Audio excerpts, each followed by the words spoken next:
एक छोटे से कच्चे घर में दिए की मध्यम रोशनी में एक बुजुर्ग औरत हाथ उठाए आंखों में आंसू लिए दुआ कर रही थी। यह बीवी जाहिदा थी, एक नेक दिल मगर गरीब औरत जिनकी जिंदगी का इकलौता सहारा उनका जवान बेटा एहसान था। एहसान दिन भर मेहनत मजदूरी करता, कभी खेतों में काम करता, कभी किसी हवेली में सामान ढोता, बस इतना ही कमाता कि माँ का पेट पाल सके। मगर किस्मत जैसे उसकी परीक्षा लेना चाहती थी। एक दिन जब वो शहर के बाजार में मजदूरी कर रहा था, अचानक एक चोरी का इल्जाम उस पर लग गया। वो बेगुनाह था, मगर किस्मत की विडंबना देखिए कि कोई उसकी सच्चाई सुनने को तैयार ना था। जमींदार के कारिंदों ने उसे पकड़ा और पुलिस के हवाले कर दिया। जब बीबी जाहिदा को यह खबर मिली तो उनकी आंखों में अंधेरा छा गया। उनका इकलौता सहारा कैद में था और उनके पास ना तो कोई सिफारिश थी, ना ही कोई दौलत की बेटे की बेगुनाही साबित कर सके।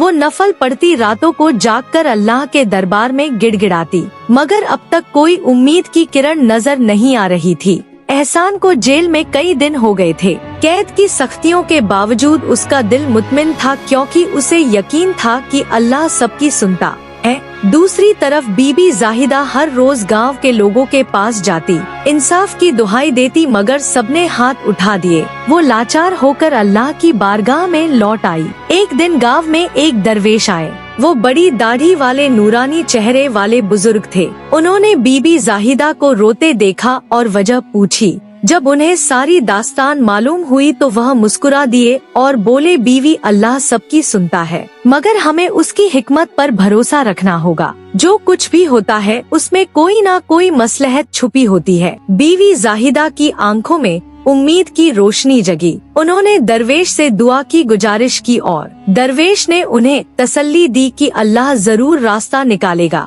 इधर एहसान कैद में था, उधर अल्लाह की तदबीर चल रही थी। एक दिन जमींदार के घर में अचानक चोरी हुई और असली चोर पकड़ा गया।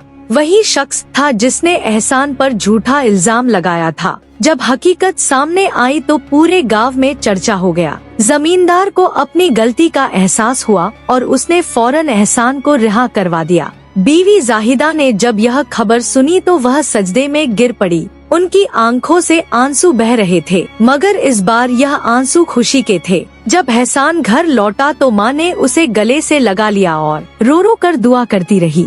एहसान की रिहाई के बाद भी जमींदार के दिल में खलिश बाकी थी। उसने अपने किए पर पश्चाताप महसूस किया और एक दिन बीवी जाहिदा के दरवाजे पर आकर माफी मांगी। उसके साथ गांव के कुछ और लोग भी आए जो एहसान पर लगे झूठे इल्जाम के गवाह बने थे। जमींदार ने न सिर्फ एहसान की बेगुनाही तस्लीम की बल्कि उसकी मदद का भी फैसला किया। एहसान को जमींदार के खेतों में एक स्थायी नौकरी मिल गई और यूं उसकी जिंदगी एक नई राह पर चल निकली। वो पहले से ज्यादा मेहनत करने लगा, क्योंकि वह जानता था कि अल्लाह ने उसकी सुन ली थी। बीवी जाहिदा की खुशी की कोई इंतहा न थी। वह हर रोज शुक्राने के नफल पढ़ती और हर मिलने वाले को बताती कि अल्लाह सबकी सुनता है, बस सब्र और यकीन होना चाहिए। समय बीतता गया और एहसान अपनी मेहनत और ईमानदारी के कारण पूरे गांव में इज्जत पाने लगा। कुछ ही सालों में वह खुद एक कामयाब किसान बन गया और अल्लाह ने उसकी रोजी में बेइंतहा बरकत दी। अब वह दूसरों की मदद भी करता, क्योंकि उसने अपनी माँ से सीखा था कि जो मुश्किल में हो उसका सहारा बनना चाहिए। एक दिन वही दरवेश दोबारा गांव आए और एहसान ने उन्हें बड़े अदब से अपने घर बुलाया।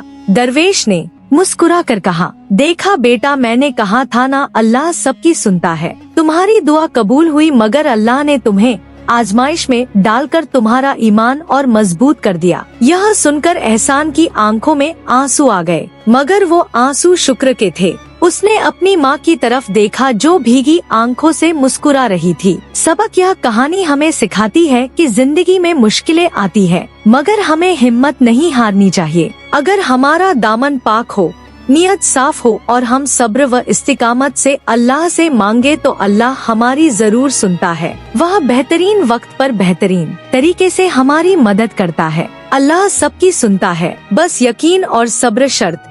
संगीत।